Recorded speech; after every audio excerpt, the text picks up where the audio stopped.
Okay, I've got my Piper Cub all ready to go. Just waiting for a good day to go fly. Until then, I figured I'd give you some more information on this. So the Piper Cubs, these are some of the most recommended trainers for people looking to fly airplanes. They got the nice high wing, nice straight. This provides a lot of lift. Also, with the wings being up high, when you come down, if you're not quite right, it's going to save your wings being up high.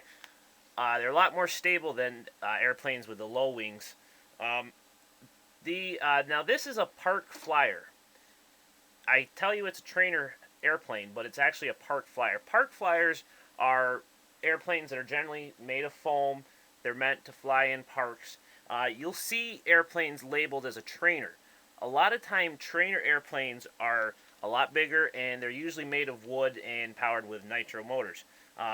Again, park flyers are usually electric. They're normally made out of foam. One of the reasons I do like the foam construction on this is, as a beginner, I'm going to crash.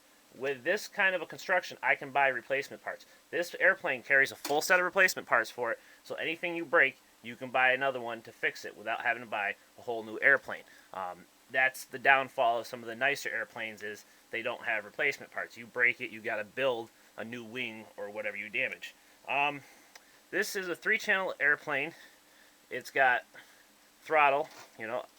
On the back here you got your elevator and your rudder. Some other ones will include ailerons, but for this one you don't need it really. Another thing, this, you can hand launch it. You can basically just throttle it up all the way and throw it into the wind. You always want to launch into the wind, and that's actually why you get this little string for your antenna, because when you're out the field, the wind, wherever the wind's blowing, that's going to blow that, so you know where to launch your airplane. 3-channel controller. You got elevator, rudder, throttle.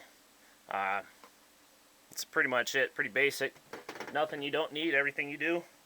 Over here, there's on this, you see there's a switch and a button. You turn your transmitter on, turn the switch on, but the airplane won't do anything until you hit that button. It's a little safety feature. I thought that was pretty cool. So the charger that comes with these, standard wall adapter charger, and you got your 7-cell, 8.4 volt, 600 milliamp NIMH battery. Now this charger, I did want to tell you about this. It doesn't have a light that tells you when the battery charges, and it doesn't shut off when the battery's charged. It just constantly slow trickle charges your battery. So what you want to do is, when you're charging your battery, never charge it for more than 2 hours. And anytime you do start charging it, use an alarm clock to make sure you remember to unplug your charger.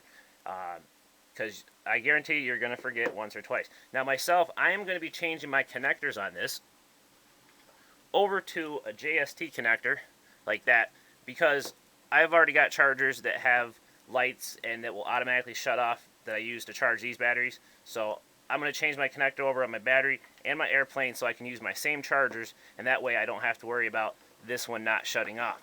That's just something that I'm going to do.